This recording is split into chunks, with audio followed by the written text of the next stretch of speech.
Welcome, everybody, to another episode of Real Talk with Ryan Madrid. We are here at the VIP corporate headquarters, so thank you to VIP for allowing us to have this awesome space.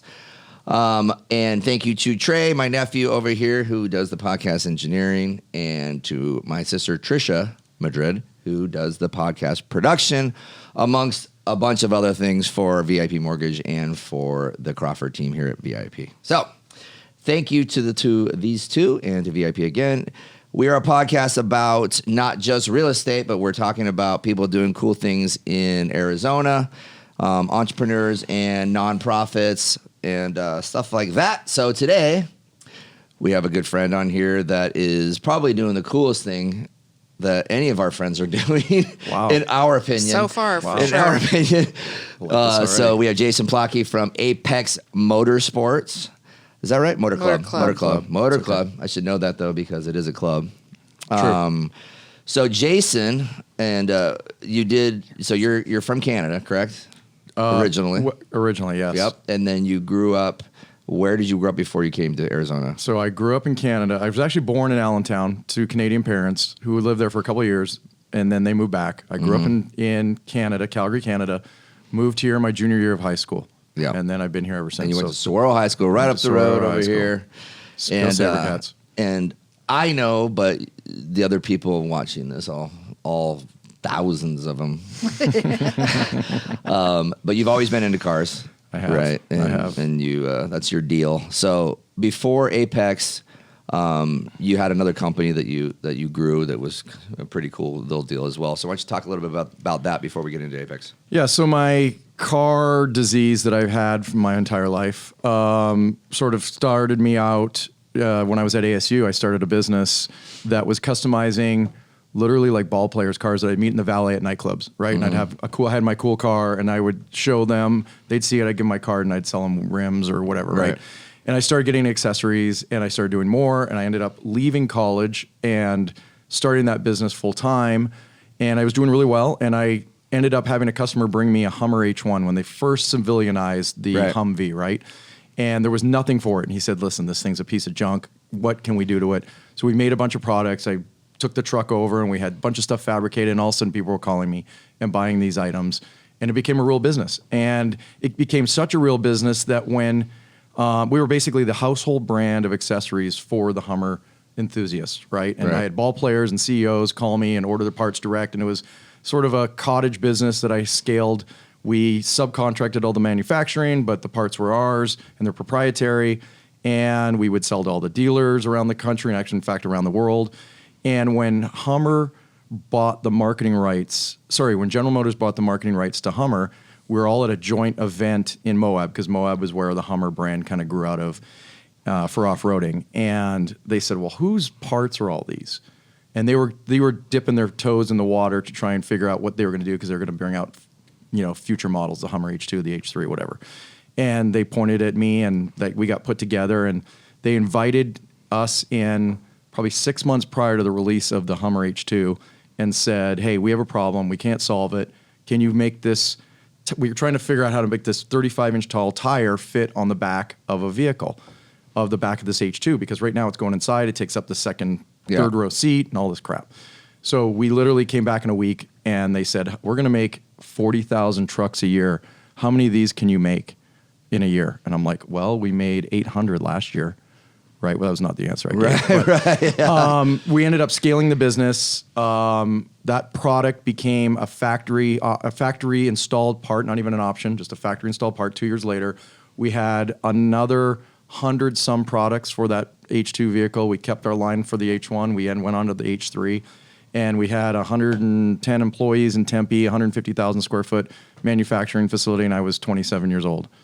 And we would build show trucks for General Motors. We were with the executive team. I was on the Hummer Advisory Council and panel for them. It was pretty cool. It was blown away. From a car guy's perspective, I was like, every day was like pinching. Did you ever go, how is that General Motors isn't capable of figuring out a way to put a tire on the back of a car instead of inside? And not only General Motors, they have engineers for floors of engineers, right? we were shocked, and they were showing us ones where you had to lift it up. I'm like, this tire weighs like 100 pounds. My mom's not going to lift that. Right. It was shocking to me. And we came back in a week, and it was literally that version was almost identical to the production version that went on the truck 2 years later. So something kind of cool. There's actually one right outside this window. I saw it. Yeah, I saw and it. It's got the tire on it. Yeah. Too. That's pretty cool. Yeah, it was cool. Jay is actually the principal owner here. Oh, nice. He had a yellow one. I like him already. And he ended up selling it and getting a truck. And then there's like 3 people that bought that same car at the same time. They were like, I think I'm gonna get rid of mine. And Jay's like, I want another one. I'm gonna buy yours from him. So now Jay's driving the other guys that they all bought like 12, 15 years ago. That's crazy. But those things still drive incredible, by the way. They drive incredible, and their value has gone way up. Oh, yeah. Because a lot of them are disappearing, and people want them. They're going to cool. relaunch this, the Hummer? Yeah, they are. I saw that. Fully electric, 1,000 horsepour. Jeez. I'm on the list. Are you? Yeah, I had to be. Is that what you drive? Like, what's your personal vehicle? Well, Tracy. The one that you... Trisha. Sorry, Trisha. The one that you drive to work. Okay, so what we didn't talk about was that Apex Motor Club is sponsored by Lexus. Oh, that's right. So I saw we that. have 20-some Lexus vehicles. I have 2 Lexus and 1 Toyota. So I have a Toyota Tundra truck that I have. I have a Lexus LC 500 Coupe, which is sort of my cool car. And then my wife has an LX 570, which is a big SUV. Yeah. And then at the track, we have... of almost every variety of Lexus other than the small utilities, compact. All right, before we get into that whole thing, because I want to get back to what you did here, because obviously you had massive success doing this. So what happened? Well, so what happened is that business, we think about the Hummer brand. Yeah. The Hummer brand had meteoric rise, right? Yeah. And we couldn't make these products fast enough, but also had a meteoric fall. Yeah, and it crashed, right? And so what we did is we shut down that business, and it was fine because we had a really, really insane run. I mean, our growth was incredible, our profit margins were incredible, and we just sort of walked away from that business. I ended up getting into a partnership to do automotive accessories, almost like it was pre-Amazon. Actually, Amazon had just started out in branching beyond books. And we had the idea of doing that for the automotive accessory world. And that was doing really well until 2008. And people were not buying accessories. So I exited that business. That business is still continued on. And actually it was sold. And in 2010, for all parts though, right? For all cars. Yeah, like it's like going to AutoZone and getting like anything you want. Yeah, it was mostly geared around accessories, so it'd been everything. And so one thing that's neat or interesting about the automotive aftermarket, and I've been in it since I was 18 years old, is that it's a very fragmented industry. It's not like the food industry where you have these great growers. It's just you got hobbyists that make parts. Yeah. And these hobbyists have no way to get their products on or be supported by an Amazon. Watch right? the bouncing on there. Sorry. So we were going to try and be that system that did that and go to these small independent hobbyists that were making a really cool part that everybody had to have and plug them into Amazon or whoever. And that just failed due to the economy and the market, really, more than anything.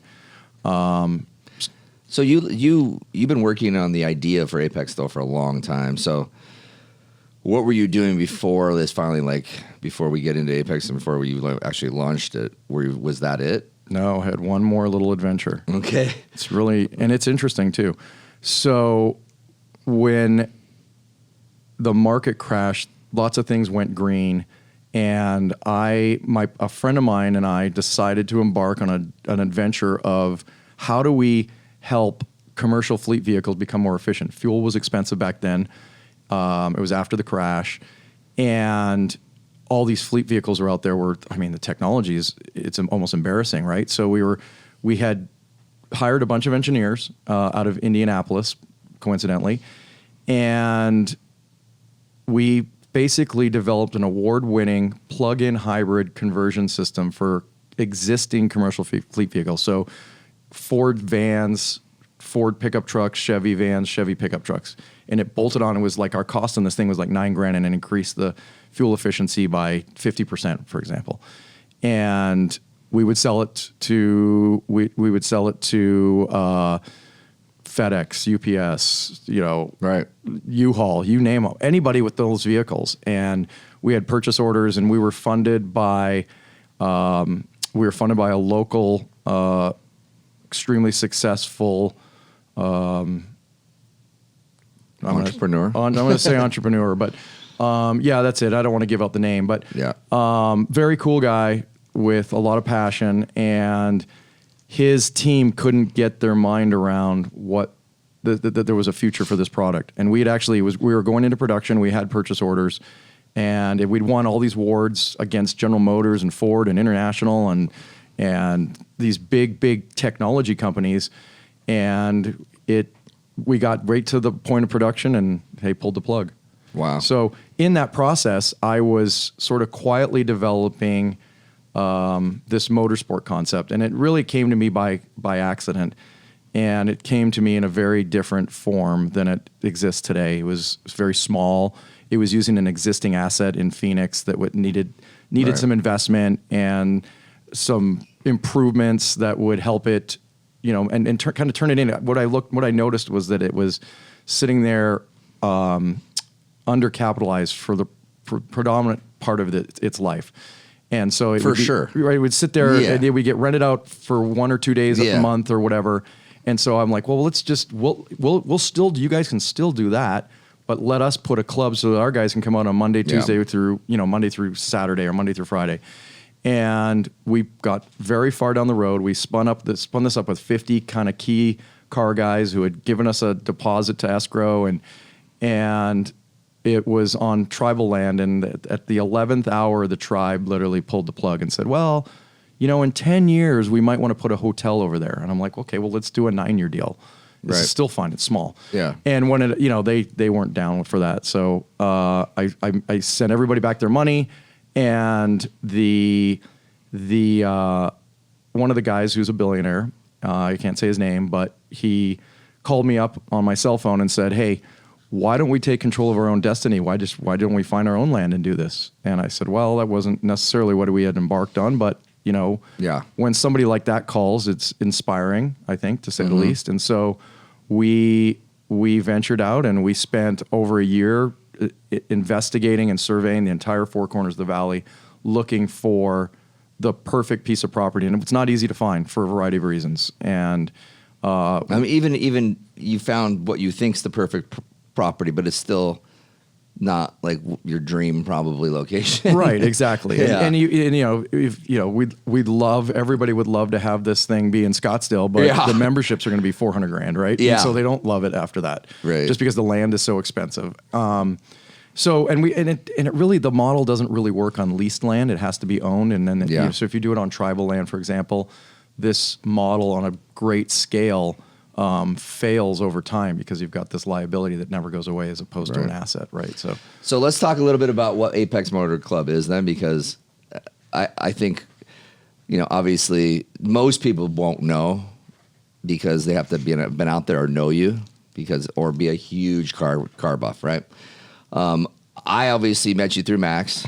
Yeah. So another connection. Hey, Max talked about that a little bit on his podcast episode. Sheer coincidence that you had them both on the same day. It actually was. It is. Yeah. Kind of. But so this is the way I tell people what it is, right? So you can tell me if I'm wrong or not. So basically, the guys that some obviously play golf too. But the guys that love to go hang out at the clubhouse and Fridays and go play golf like I do, and they spend their days there, they're going to eat there, they hang out with their friends there, they're going to just drink there, they might have dinner there. This is like that at a high level, so like a Silverleaf or something, right? But for cars, right? And so right now we're at the infancy stage still because the end product is going to have the opportunity to do all those things. But right now we're still getting there. So is that a good way of telling it to people? The analogy of golf and golf country club is perfect, right? Like it's not everybody golfs. Right. Sorry. I know. Cars are getting cooler for the moment. For sure. Right. And people seem to be buying a lot of them. Yep. What we give you the option to do is come down and drive that car to its ultimate ability at your convenience, right? And so that you have instead of a golf course, we have a road course. You come down and you can put that car on the track, and you can go, depending on the car, you can go 150 miles an hour every minute and a half or minute, 45 seconds. So it will be more than it is today. We do have some mild creature comforts. You experience some of that to get you out of the elements. We just built and constructed our first building, which is a storage building, which houses about 45 cars, and you use an app to schedule your car out of that, and we clean it and get it out for you and put it away and all that stuff. But there'll be up to 96 private garages. Think of them as man caves or woman caves. Right. Caves. Garages. That are 2-story, parking facilities with a mezzanine that allows you to have a hospitality area, right? You could have... And people are going to deck these things out. Deck these things out, so they can stay there. Yep, absolutely. Except it's zone commercial, though, right? It's technically zone commercial, but, there's no bed checks. So there's 96 of those, and then there's those we are getting ready to start construction. My estimate is 30 days. We're just finalizing contracts right now, and they're really neat because half of them, which is really cool, is half of them reside on the hot pit. And for those that don't know what that means, if you watch Formula One and Ferrari opens their garage and they drive that car, they go right out on the track. Yeah. Or through the pits and then onto the track. And that's exactly what half our garages do. So it's really, really unique feature. There are opaque glass doors on that side with a balcony above. And is that on the existing track? That's or is on that the going to existing track. And it'll also be on the second track. Okay. So half on the existing, half on the second track. And then there's another one that's behind that, which we call our interior units. And they're all identical units, which is neat. And it'll change the way people use it. It's one thing to just drive down in your car, go take some laps, maybe go in the building and have lunch and leave. It's another thing to have your own domain, have your own hospitality area, have five of your cars down there, pick a different car. Right now, you're not confined to one car per day. If you need to get work done on it, you can, and you don't have to disrupt what you're doing down there. We go in your garage if you want us to, and have your car warmed up, ready to go. So it's a high touch, high end environment that's centered around motorsports. Right. Jason, what do they look like? Are there renderings of those? There are absolutely renderings. Okay. We'll have to put them on the... I'll put them in the show notes. Furnish those. Are they available electronically somewhere? Yes. Okay. Yes. Yep. Perfect. And they're really cool. We have a really neat design language that we're using throughout the entire project, whether it's the garages, even the storage building we have, whether it's the clubhouse, which is really neat. We have to talk about the clubhouse after. But they all have a really unique kind of contemporary look. They're not dull, benign. They're not steel and boring looking. They don't look like a barracks or anything. So they're really neat. So there are more people than I think that we think maybe, or the general public thinks, that have cars that like this is like literally their life. So my first time out there, I brought a friend out. Shout out Matt Weber, Fairway Mortgage. Oh my God, he's a card. Hi, Matt. Yeah. So I brought Jason had met him randomly as well, but so Matt and I went out there together, and Matt's like obsessed with his, and he has a GT3 RS, right? Correct. Well, that car is that's the most popular car out there. It's the most popular car out there. Right. It's built for that, right? And most people don't use it for that, unfortunately. Right. But when they do, they can't get enough of it because it's intoxicating. So Matt going out there the first time, by the time he came back out there, he had race car seats in there, roll cage, everything you could think of done to this car to make it cooler and faster, more fun. And then he bought a membership. His brother's got a membership. And I think his uncle might want one. Yeah, his uncle might want one as well. Because but dude, out that day, sitting out there watching, am I allowed to say the names of the people? Sure. Okay. So while we were there was probably only 15 people there that day. Yep. So the CEO, founder of Dutch Brothers, he was there. He was there with the dude from Nikola, one of the founders that sold his part. Yep. So they're out there.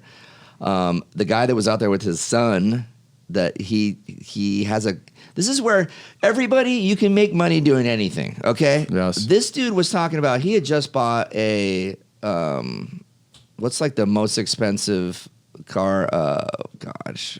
Wasn't it a McLaren? No, that was no. He bought a. Oh my god, I can't Trey remember. may know. Oh, Bugatti. Bugatti. He had Yes. just bought. That's what he just said. Yep. So he had just bought a Bugatti. Yeah, I remember now. Him and his son both had the GT3 RSs decked out, and he was talking about this other car that he was thinking about buying, and I was like, "What does this guy do?" He has a like an industrial cleaning company. They clean like warehouses. Yeah, they clean like buildings in Chicago. You Yep. know, like big. I'm just saying, like I know. the money, like so it's not just like the CEOs. It's not the Waltons out there. It's they could be out there as well, potentially. Yes, have been They many are. times. But there's just people that just have a crazy amount of money that go out there and do it. But you also have the people that just this is something they want to spend their money on, right? They spend their money on their cars and they spend their money on the membership, and they're not buying a membership at DC Ranch. They're buying a membership out there. Well, I think here's the thing. This hobby, similar to how you feel about golf, but if you're in this hobby, it's very passionate. When you drive, it releases a lot of endorphins, right? Like there's a lot. I mean, I can go down there and have the worst day and get in a car and forget about everything just for 20 minutes. And it's just the experience. You have to be focused. You can't have all that baggage with you. And I think that experience is like a drug for many people, and they can, that's what brings them back and gets them into it. And, the hobby's really neat. You can start out and just go down there, and we have guys that don't care how fast they go. They just want to put the accelerator down. You have guys that are starting to, hey, I want to get the line a little bit better. And you have guys that are timing themselves and trying to continually improve. And then we have a full race series, and you use a real race car. And we literally have an incredible, good broadcast on TV race series that's really neat. And so what car is that they use, by the way? The Radical. The Radical. Yeah, it's my car. It's cool. It's like a super go-kart. Yeah. Right? I see. Yeah, they're cool looking. I saw them on the video. Yeah, they are really cool. How would people watch that? Well, we don't broadcast it. You I'm don't? saying if we Okay. could. If we did, it would be desirable to see. What's neat about that car is it's the only production race car in the world. It's built in England. Mm-hmm. It's been around for 10 years, and it's just really a neat car. It's faster. Let's use the GT3 RS. It's like 10 seconds a lap faster than the GT3 RS. The GT3 RS, for everybody who doesn't know, do you know what kind of car that is, Trey? GT3, isn't that a Porsche? Yes. There you go, boy. There you go. All right. This is the most excited I've seen Trey for a podcast episode. I'm excited because Trey knew that. Yeah. That's awesome. He's been obsessed with cars since he was little. Oh, yeah. Don't build a racetrack. So I've seen the renderings, and it's going to be freaking insane. Yes. I mean, and I think about it from like, well, let me just actually back up one second. Does anybody bought a membership out there that doesn't have a car? Because I don't think so. Okay. I have had people buy memberships that haven't come down yet, but not having a car would be. I just was curious because I know you guys have the ability to drive those Radicals, Yeah. and you have. I just didn't know if that was something that people were doing. They're like, well, I wanted to do this, but I don't have the resources yet to get that car. But that's not really for what this is marketing for. So I guess my thought. So we went to another location or another company 5 years ago, and it was I had brought me, Jay, and maybe 3 or 4 other guys here in our company. We brought them out as a gift, basically. Hey, thank you for everything you're doing. I think they were just coming on board with us, and for us, it was a really, really cool experience. And none of us were that into cars. I think most guys are just into cars. Yeah, right? I think you're right. So, but we were all excited about it. But it was an opportunity for us to it was team building, and it was just a cool, just time with each other to kind of, build a relationship and all that sort of stuff. So, my thought is when you're building this thing and you got it going on, it's immediately how can we capitalize on you having this and us being friends, and but also give people an amazing experience that they couldn't get anywhere in town. Do you have corporate memberships? Could theoretically. What did you corporate Oh memberships? yeah, we do have corporate memberships. Yes. Ryan, get on that. I am. Listen, we have a curriculum for team building, and we do it for mostly our members, but we have some exceptions. We've done it for YPO of Phoenix. Yep. Tiger 21, which is another group like YPO, and we do. it's 20 guys and it's girls. And girls, sorry. Thank you. And it is too. We actually, by the way, do a ladies' day, which is really fun. And this year, I think we're going to have Ari Jr., the Bachelor, be the instructor, which everyone's going to be a fan of. Yeah, but no, not everybody. Not everybody, but so we do those events. We have the ability to do that. We use the Lexus vehicles for that. We'll bring in pro drivers, a guest speaker. We do a really fantastic catered lunch. It's a lot of fun. And you can. So we haven't even talked about where this is located at, by the way. So we talked about that. It's not like, it's not in the middle of Scottsdale.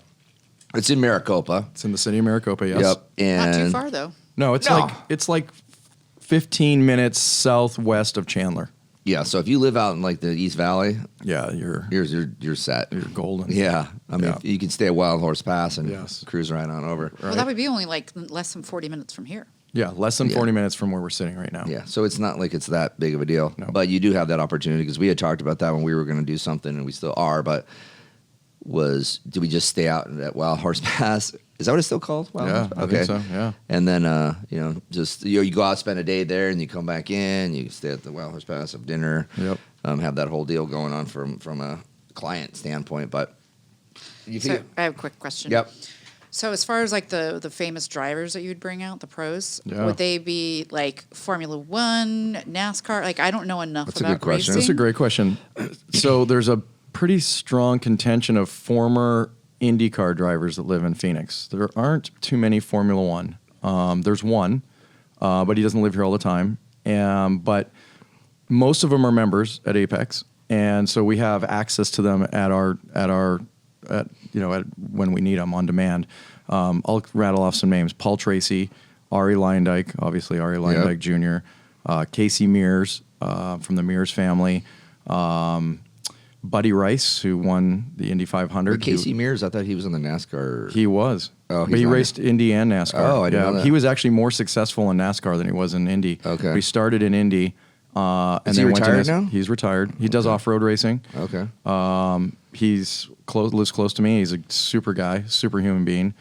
And those guys, and then there's some quiet guys that didn't quite make it to the big leagues, so to speak, but are incredible drivers and had an incredible career, whether they're racing sports cars, dabbled in IndyCar, maybe had some NASCAR experience, but incredible drivers. And so they're for car guys. Those backgrounds and those stories are really, really exciting for them. So you can bring any and all of them down, and you have a captive audience, which is fun. Nice. But it's you don't have anybody out there that's trying to drive around a NASCAR thing. No. It's tight turns. You're cruising around. What's the difference between Indy and Formula One? Formula One. Indy in today's form is basically limited to North America. Okay. And Formula One competes all over the world in almost every Same kind of car, though, right? Similar open wheel, yeah. Okay. Formula One, the money in Formula One is ridiculous. It's like the more money than anything in one any team other sport, spends $500 million on their Right. team, and I think you could run 3 IndyCar series for all of that, right? Right. So it's just, but it's different. It's a different audience. They use Abu Dhabi built a $2 billion racetrack so Formula One could come down there, right? Just think about that. Well, there's a whole Netflix series. Drive to Survive. I mean, you see the money thrown around this. It's insane. It's not for profit. No, I don't believe it is. No. And I mean, because it's like Red Bull will just make $1 million car, and they're paying, the drivers like making a $50 million $50 car. million, and the guy's driving is making $100 million. Yes. Right. So yes. they crash almost every race. Yes, it's mind-boggling, but it's like I said, it's a different animal. But I will say because the money is more obtainable in the IndyCar series, it's probably a better and more competitive competition than it is in Formula One. Formula One, you spend your way to the top. Yeah. In IndyCar, you really don't have the opportunity. They use sort of a spec chassis. You have 2 motors to pick from, and then you just got to drive your butt off. Right. So the biggest teams don't have a tremendous advantage over the smaller ones, which is really nice. And makes for great racing. That's one thing I did get out of we're talking about Netflix now, but that's one thing I did get out of that show, though, is like Mercedes-Benz wins it every single year. And for $500 million price tag. Right. And it's like, I know. Which kind of dilutes the series a little bit, because if you know who's going to win before you start the race, right. Well, that guy's lucky. Yeah. What's his name? It's Lewis Hamilton. Lewis Hamilton. Yeah. I mean, This his guy. salary's like $55 million a year. Yeah. You know, that I mean, before he gets it's any just extra. insane. So But like you said, all of a sudden, a driver that barely anybody knows just is now the driver of the car. yes. Because his dad decided he's going to be the driver of the car and he's going to have a ton of money. Absolutely. Yep. It's like you're not working your way up through a farm system like you do in, like in the other things. Yeah. It's a lot of politics involved. There's a lot of money. It's So crazy. is it popular in Canada as well? I mean, Oh, is yeah. it racing just as big there Oh as it yeah. is here? In fact, I would say as big. They have great racetracks in Canada, considering how big they are or aren't. They had a Formula One race. They don't because of COVID. They're very strict up there. But I went there in 2019. It was an incredible time. Montreal, which is a great city to go to. The racing was tremendous, and the experience was awesome. And there's, in fact, I'll tell you this, that a lot of our members, and I'm going to say probably 15% are Canadians and have residence in Canada. Wow. How many members do you guys have? We're just under 240. Just under 240.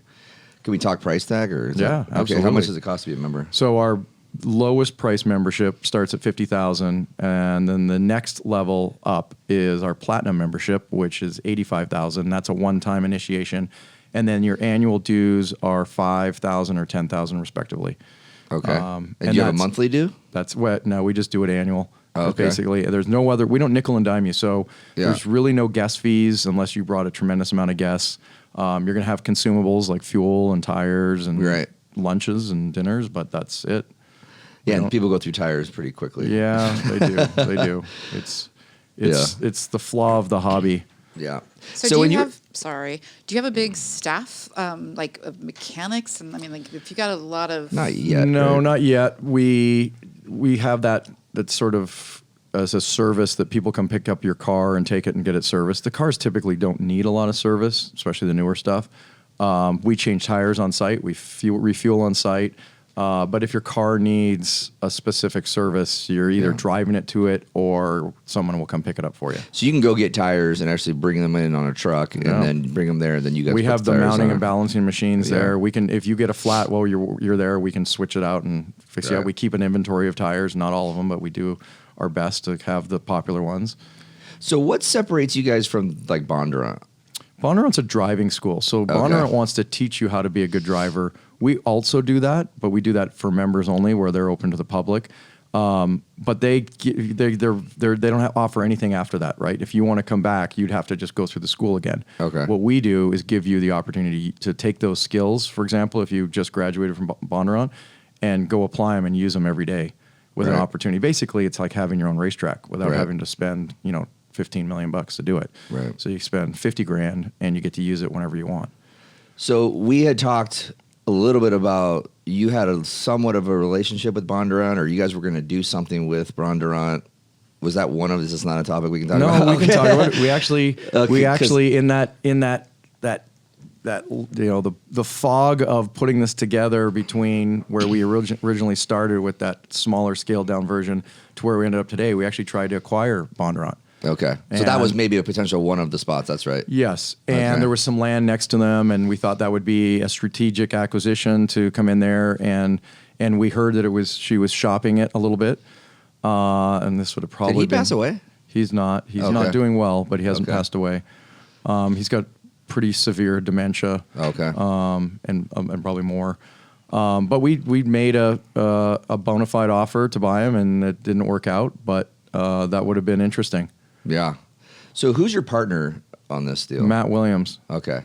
You met Matt. Yeah, I think you met Matt. Yep. And so, and then you guys have an investor pool. So Yeah, we have half of those original 50 guys. We actually not half, probably a third, are what we call founding members. So they have a sort of an equity membership. Okay. No one else in the club does. There's 16 of those guys.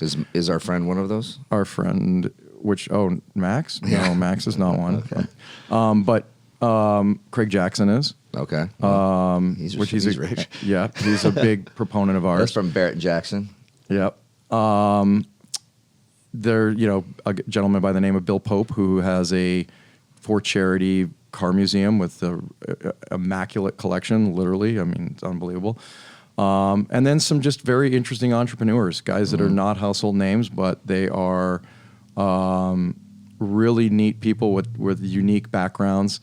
I think that's one of the biggest assets of Apex is the people. I mean, you were talking about it when you were down there for one day. We see incredible people every day with coming from incredible backgrounds, and some are household and high profile, and others, like you're like, holy crap, where's this guy who's doing industrial cleaning, shopping for the latest $3 million Bugatti right? On his iPhone, right? Nonetheless, I think that what I saw that was cool too is that there's like they kind of check the ego at the door there. Yes. Like, and I'm sure you get it sometimes, but there was none there that day. They were like a bunch of children. They were so excited for their toys, and they were talking to each other, and everybody's having conversations, and like you didn't know who was who and who did what, and everybody just had, because almost everybody had the same car. Yep, that's just true. One, there was couple like of them were a little bit better, right? 10 of those, yeah. It was funny. No, you're absolutely right. I think people do check their egos at the door, and I know there's guys that come down there with big egos. Yeah. But for some reason they get there, and it's like golf. Egos are important in golf, right? It's like it's part of the deal. Yeah, it's especially a mental game. You're competing, but when you get in your car, you're solo. You've got to get your mind focused, and you can't be doing all that other stuff. You really got to kind of plug into the game a little bit, and that I think keeps a lot of that stuff away. And it's not easy. It's not easy. I mean, talk about like checking your ego. I was not good at it. Well, in all fairness, it was your first try, right? But I felt like I couldn't keep up with the dude that was leading me, and he was like leading me on purpose, going slow to like show me where to go, and I was like I couldn't keep up with him. Even he was like slowing down. He was in a different car. I was in the Lexus, which handles great, but it doesn't handle like the GT3s no. or anything like that. No. But it's not easy. And then you're talking about like these guys too getting super competitive with their times and stuff, and it's like seconds, milliseconds and stuff, right? Yes, it is. That can make you It's and I know that they're working hard, and because obviously I talked to Matt about it, and he's he's focused on trying to get it faster and faster and faster. But luckily he's got his wife on board now, wanting to come out and check it out. Yeah, he told me that, and I went down there to make sure that he had a good time. So I have a question about that. Obviously, more men than women are members. What about the atmosphere with families? Like, do people bring their kids out there? Because if you're going to hang out all day, some people want to like hang out with their families on the weekends. So we encourage that. We're family oriented. We don't have all the amenities. When our clubhouse comes in, we will have that, like the swimming pool and a restaurant and things that we'll keep families the kids busy. And, kid care there. But people bring kids as young as 4 or 5 years old, and the kid will hang out on pit lane while dad drives or mom drives. We do have moms that do drive.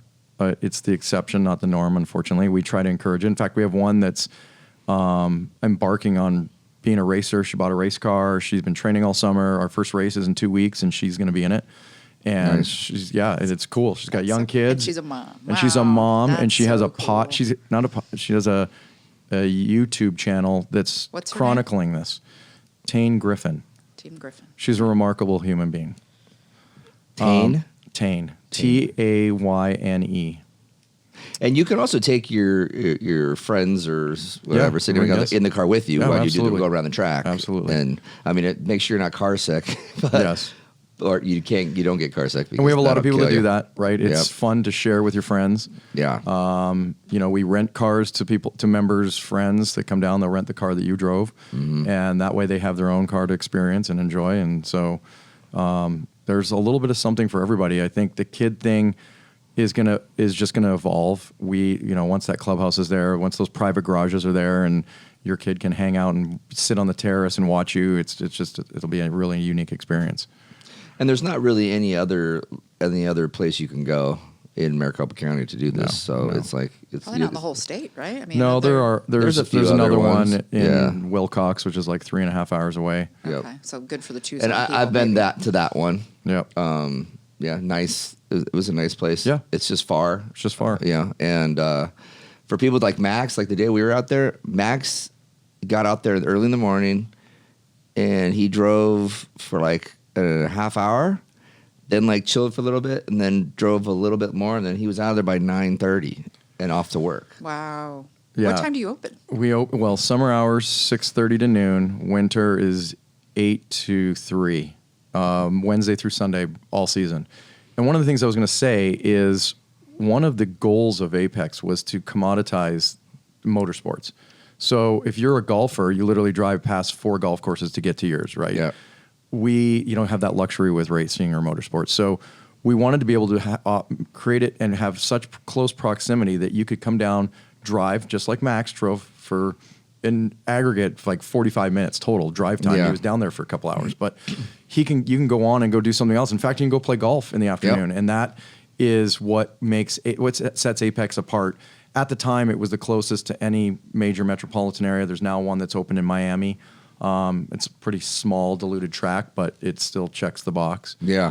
But that's what we try to do is commoditize it so that you could go use it. And we find that people come down there and do that. They're down there for a couple hours. It's rare to find somebody that goes down there from 8 to 3. Yeah. Well, it's exhausting too, by the way. It is exhausting. Driving Absolutely. the car, it's not, it's Yeah, tiring. you'll get out of there sweating, even with the AC on and it's 70 degrees outside, you get out of there, your palms are sweating, your forehead's sweating. So it's definitely takes everything you got. Yeah. Well, those drivers, professional drivers, are fit. I mean, Yes, right? some the of the core fittest. strength. Oh, yeah. Yeah. Oh, yeah. Oh, yeah. That's where they're all- Concentration. I mean, imagine having to hit your marks within a tenth of a second on every corner for 2 hours straight. Right. On tracks that are trying to throw you off, especially and cars Formula right One. next to you the whole time. Yeah, and cars right next to you. You are Yeah. managing a lot in your Yeah. brain. Yeah, that's right? a lot to handle. Yeah. So let's talk a little bit about the struggles, though. Like, I think that like you put a lot of time into this, dude, and like nearly killed you. But you have a lot of. I mean, so when you guys found the lot or found the land out there,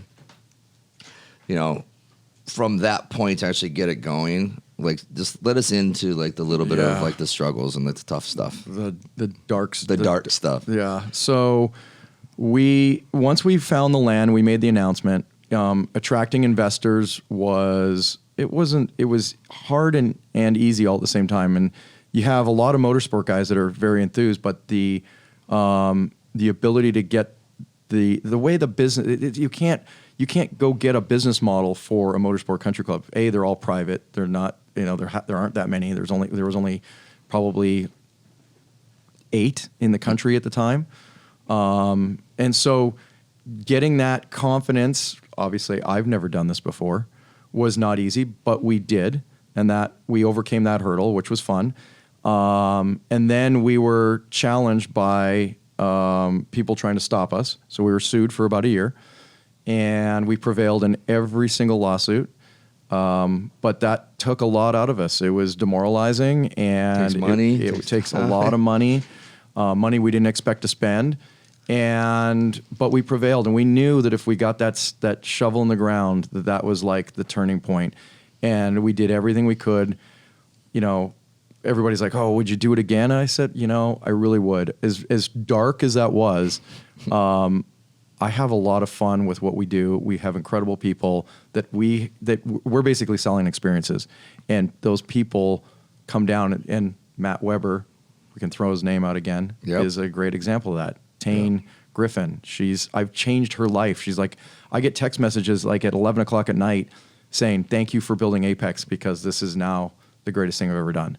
Yeah. Right. And so like it was worth it. Well, and I think it wasn't fun, as you know and remember, but I think that the cool part that I saw out there too is that like these people are like they have a ton of money. A lot of them do. yeah.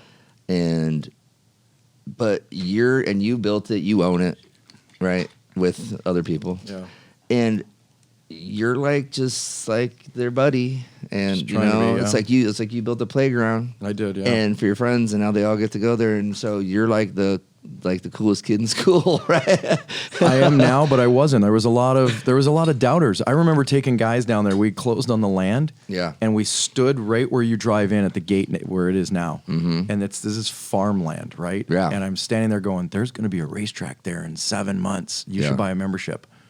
And they're looking at me like, get in their car, and they probably, called their wife and like, I just met the craziest guy ever. Drove me down to Maricopa and told me there's going to be a racetrack here. Right. And so we did that over and over and over. We were even one point, I used to do this for developments. They'd have that big picture. It was like what you'd look at if you were out there, right? What would the view be? I'm like, I think we need to put this billboard up. Yeah. Right? Because no one's going to believe us. Right. But we never did that. But anyway, so there was, I went from hater and doubter to fan. Yeah. Raving fans. You got raving fans. Right. And I get to meet incredible people. How many members are you guys going to like max out at? So our cap is 425. And we're about halfway there in 2 years. That's good. Which was In 2 which was years. not expected. Wow. Yeah. And our plan was to hit that number, 8 or 10 years. Wow. So, I have a question. yes. What's your favorite car? I A know it's like trying to Lexus? pick your favorite child. aside from If if there wasn't a Lexus available, I'm a big Smart. Porsche fan. You're a big Porsche fan. Yeah. any I had particular Porsche? the GT3 RS. My man Trey. We're gonna go for a ride. Mm-hmm. Max may or may not have one of those. It's close. Does he have the RS? Yes. No, he doesn't have the RS. That's what I thought. GT3R, right? Yeah, GT3.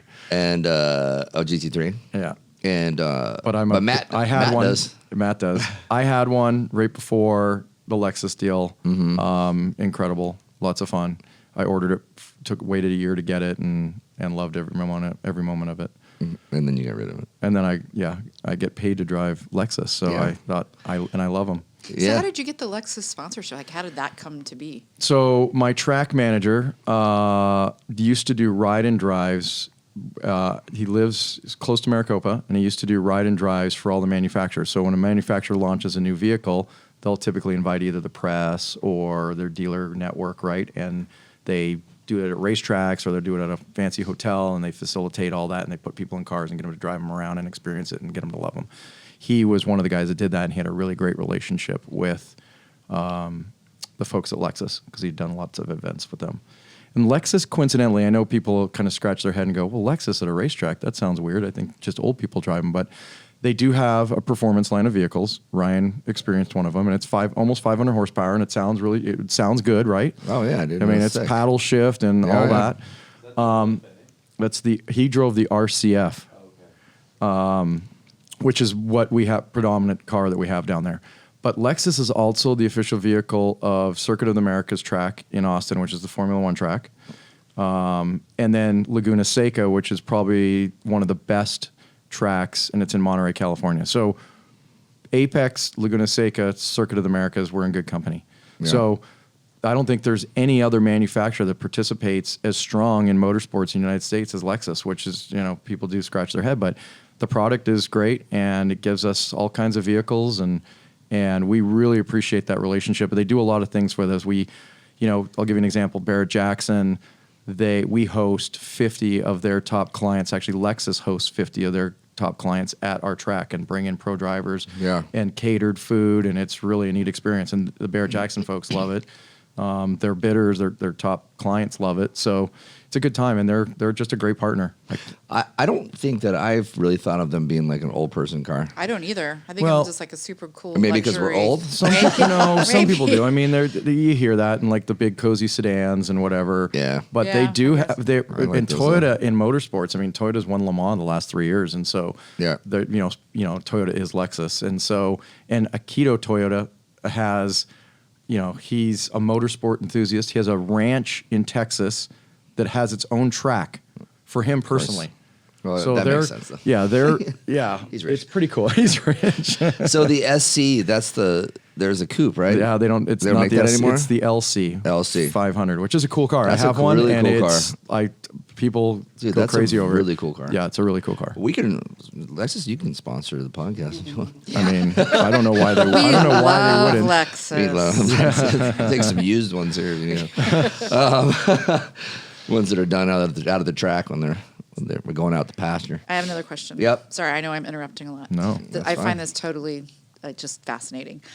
Have you had much experience yourself with driving? I mean, aside from Ooh, it that's a being great like question. a hobby Oh, we and didn't actual know that. business, No. but like, You're gonna love this. Yeah. So I dabbled in, called it racing in my late teens, early 20s. And then I got married and had kids, and it kind of fell to the wayside. I started golfing. Shame on me, sorry. And I picked it back up in my 30s, and that's what kind of got me back into the hobby, which is what had me stumble into where I am today. But I've never actually raced.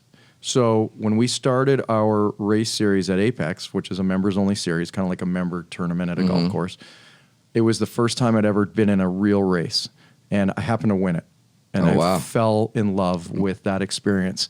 So not only did I go on that year to win the championship at Apex, which some people, my wife thinks I'm an a-hole for being that guy. Yeah, I'm going to build something and win. Right, but I don't. I have no competitive advantage over. That's why she doesn't understand that. Cheat. Yeah. I can't cheat. We all started at Apex at the same time, right? With the Right. exception of people that just joined. But what I did was I created this competition and put a target on my back that inspired others to get into the racing component of it. Yeah. More than any, and the series exploded, and people bought the Radical cars, and now Right. they're buying Porsche race cars. And You influenced a lot of people probably just to I try had it. ex-pro drivers join Apex because of the series, and now I'm not winning the championship. So I'm off the hook, babe. Yeah. And that series continues to grow. And so now for 2021, I loved it so much. The car that I drive has its own racing series around the country. In fact, around the world. And I embarked on the first race of the series, which was in Alabama. And it was like, other than getting married and having kids, it was like it was like bucket list. Yeah. I was there it was a support race for IndyCar. So you have IndyCar in the paddock, you have Porsche Cup there, there was some other open wheel, and then it was us. And our field is 35 cars. And it's multi-class racing, which means there's different cars with different speed capabilities. So you could have a guy that might start behind you that his car is twice as fast as yours. So you have to manage a lot. I mean, I have videos that I could show you going into turn 1, 4 wide, where I have to go into the dirt because the guy is pushing me off the track. And that's all like, you're just... Right. And it's nuts. And when you're done, you're just like, oh my gosh, that was so the fun. most incredible experience of your life. And so I did that. I did the Formula One track in Austin in July, which was a little warm, but I was supposed to be last weekend at Road Atlanta for that race. And I'll do those again. We just have a lot going on. But my racing career really started in earnest at Apex. And I wish I'd have, I always felt like I'd be good at it. Yeah. But I never, it's, when you're starting a family and a business, it's just like the priorities take over, and it's an expensive hobby, especially to go do it, professionally. So do you or do it something. like when you're working and all of a sudden you're like, well, I'm going to take a lap real quick or 10. Sometimes I do that, but I don't do that in my race car. If I get in my race car, I really schedule that. Yeah. Because I really want to be, I don't want it to be like this casual thing that I do. I want it to get I got to get in the game. So I have to, get my gear ready, and I want the car warmed up, and I just want to just jump in. Yeah. So if I just want to go out and just like have some fun, I'll take a street car. And lots of members, they'll always offer me to go drive and their cars. Hey, I want you to try my new Ferrari. I'm like, all right.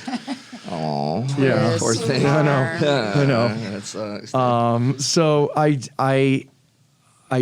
do that, but in fact, this Friday, I've scheduled to go and practice because At what time? Whatever time you want to be there. And we have a race coming up on October 16th is our first race.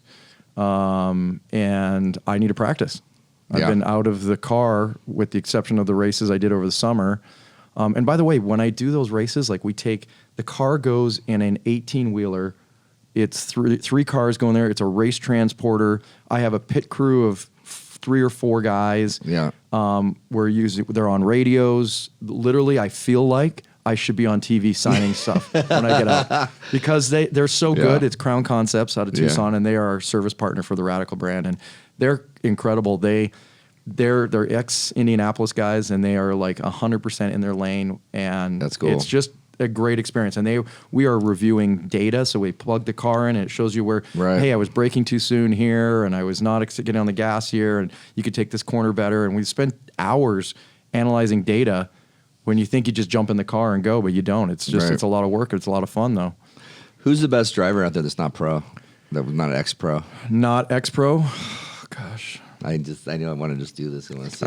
The dick. It's me. It's me, unfortunately. Is it really? Yeah, I was number 2 last year. Okay. And the number 1's X-Pro. All right. Well, so this. But there's a lot of guys. There's a lot of guys that are very close to me. I didn't. I came in second a lot in the races. I came in first in the last race. I beat the pro, which was good. I actually beat him twice. Bad for him. Bad for him. Good for you. He was not happy. No.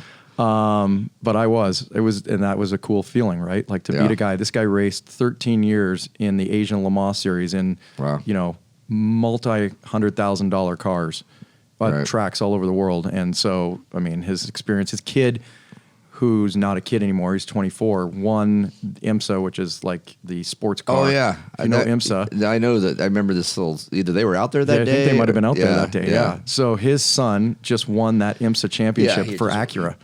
That's cool. Yeah, it's pretty cool. So that whole family is like literally, they're racers, tried and true. So it feels good to beat them.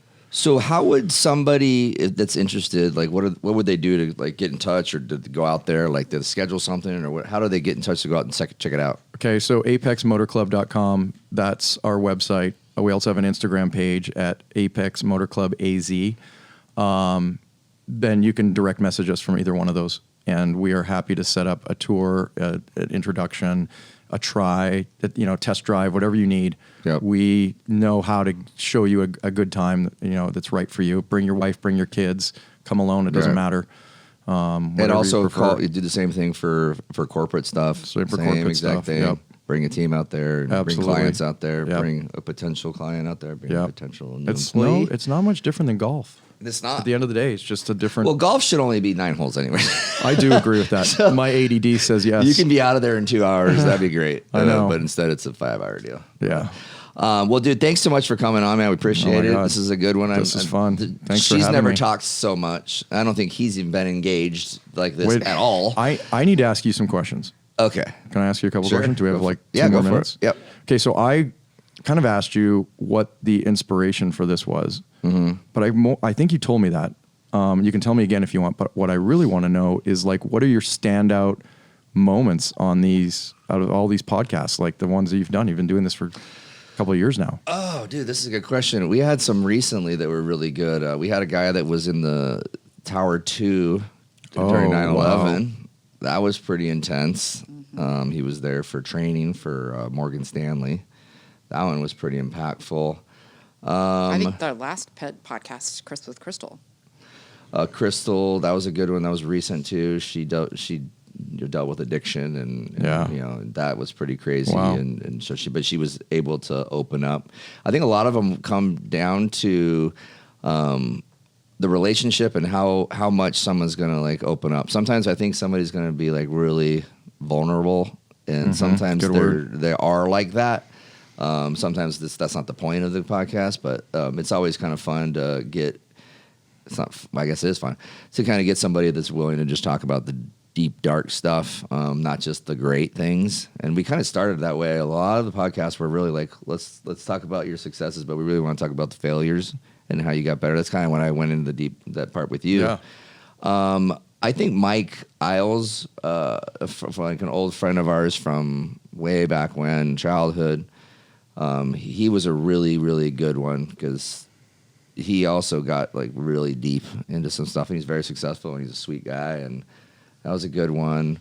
You know what's funny? I'm going to say this, and I'm not saying this because it's Max, but Max was he was very, I want to say he wasn't a powerful one, but it was unexpected, I think, in some capacity, For sure. about how fucking smart he is. Yeah. He's a sharp dude, and I have obviously known, I lived with him forever. Yeah.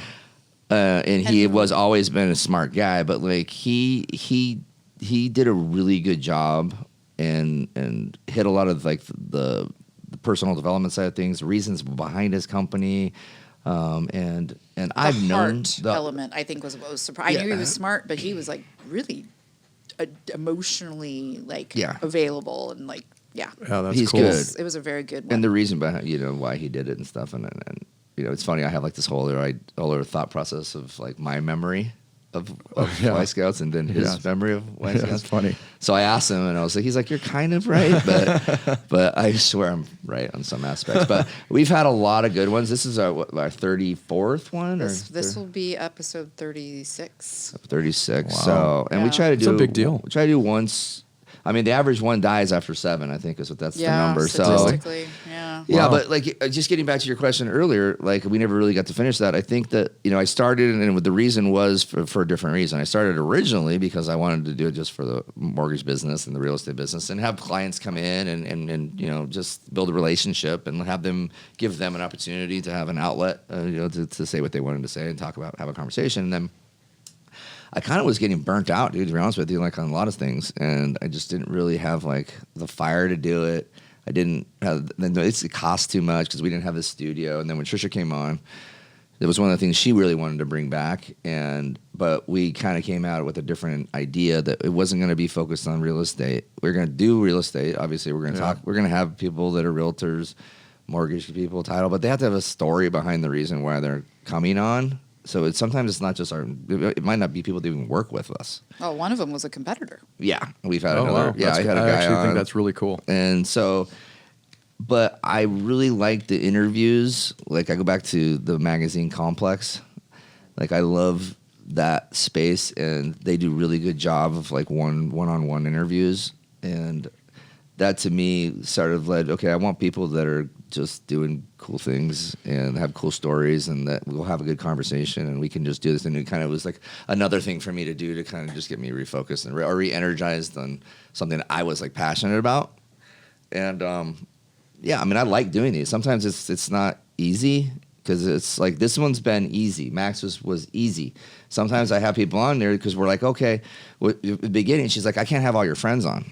And eventually I was like, why not? Because I have a lot of cool friends, right? Yeah, but True. some of those non-friends have been some of the most Some of- impactful. Right. Oh, yeah. And Yeah. Yeah, yeah. So we've had some people on that are non-friends, but it's not as easy to talk, right? So it's sometimes it's stressful having a conversation pay with you a somebody you don't compliment? know. Yeah. It's not easy being a good interviewer, and you are one. Well, I appreciate that. No, Getting you better. are. I mean, like you legitimately think who's the best? Howard Stern, maybe. Joe Rogan, Joe right? Rogan is for right, sure, yeah. right. Those Very guys, nice, yeah. Like this, you. Jon Stewart, my all-time favorite. Oh, he's a good one. Yeah. But you know what I'm saying? Like it's a talent. You got to be able to fill the air, Yeah. and you got to move quick on your feet, and you got to Yeah. have the information in your head, and you've done all those things. I So, appreciate it. I tell you what, though, I leave sometimes like disappointed. I do. I like leave sometimes I think- going like because there's not all of them go how you want them to go, Yeah. but that's just part of it. I remember watching a Joe Rogan interview about this whole thing, and he's like, "Can you go? I go back and look at some of them from the beginning." He's Yeah, like, "Oh my exactly. god, they're so embarrassing." Yeah. He's like, "They're terrible." I don't think we've had a terrible one yet. They've all been. We've had some really good ones, and then we've had some that are just fine. They're good. And whether it was me being off that day or the other person just not really willing to like talk. And I mean, some of the stuff I've had some of my close friends on here, and I'm like, dude, that was fucking terrible. Like, what are you doing? Like, you need to like talk more. Yeah. And they're like, oh God, hey, we need to do it again. I'll do it again. I Right? knew that wouldn't be my problem. So, but at the beginning, it just wasn't as easy for me, and maybe we didn't have all the best guests that were willing to do so. So, but yeah, I appreciate the compliment. I think we're getting better and better as we go. Obviously, because of these two, it makes it even better. So that's a good segue. Oh, actually, so the last question I was going to ask you was, we always ask somebody like who they would have, or we ask our guests who they would suggest that we have on the podcast. Based upon everything I just told you, who do you think that I would have be? 2 people, Okay. and you can choose. Write 'em down. And you can choose whoever you want. And it might be tough, but I mentioned Tayne Griffin. She's one. I would love it with a badass female. Yeah, and she's great on a microphone and in front of a camera. And if not her husband, who has an amazing story Really? of their success. Yes, they're both incredible people. I'll They're ask good you friends of offline. mine. Yeah, but they are both. Her journey as a mom that aspiring to be a race car driver is pretty awesome. Right, it's a good subject matter. His story is just incredible. They're good human beings. Well, that's awesome. Yeah. That sounds like the perfect. Maybe Maybe we'll have them bring both. Yeah, Yeah, see? Maybe could together. do both. Yeah. They are good together. We've got 3 microphones. Uh-oh. Yeah. Borrow one from Jason. Yeah. For me. That's right. We'll just buy another one. Oh, just kidding. Because you haven't spent enough on equipment already. This does look expensive, by the way. Well, I'm you looking know, around. it's not cheap, and that's why they have this I wasn't table. sure if we were going to do Apple earbuds and our phones, or if this was like a whole thing. So I'm No, impressed. I am we're impressed. legit. You are legit. We need to fix this. This is the only thing that bothers me, but We'll get there. We need to get there. Yeah, there are a think few things listen, that we probably need to do, but overall, I feel like we're way ahead of most. oh yeah, the production quality is value, insane. Yeah. listen. I said to my wife, I just got off an almost 40-minute call preparing for my podcast. Sorry about that. No, that's cool.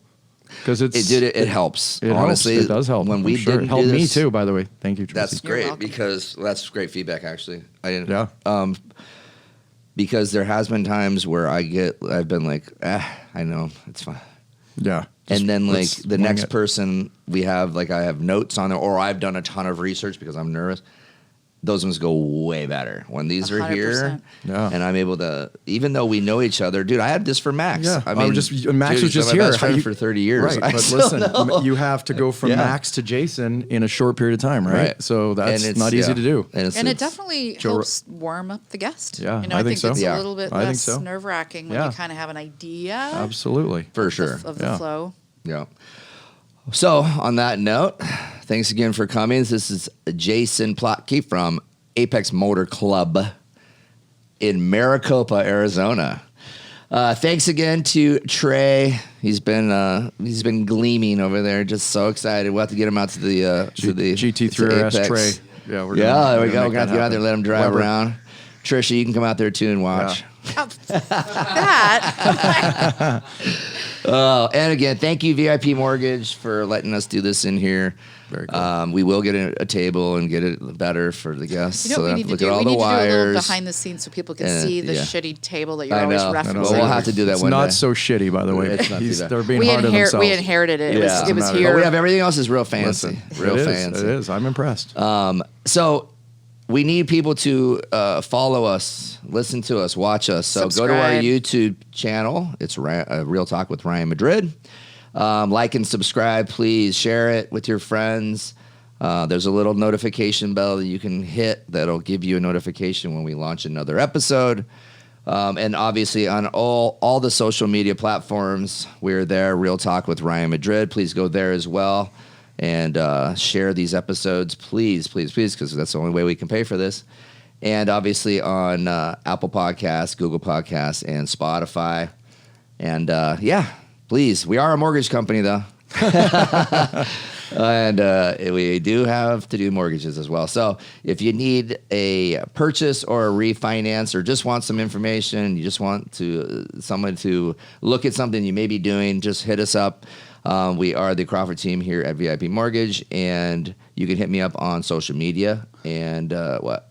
We also are a great resource for the realtor community out there. So not just the consumer, but we're super excited about working with agents. Yes. Hopefully all the agents out there know that the mortgage guys like you guys and we need you. So please, please, if you want to be on the show, if you want to have a conversation about anything regarding the business, please hit us up. So again, thank you everybody, and we will see you next time.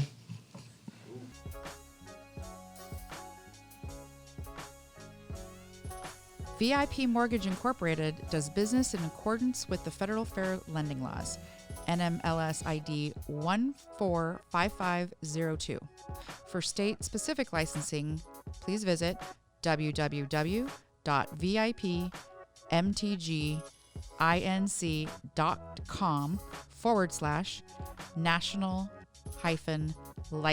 www.vipmtg.com/national-licenses/.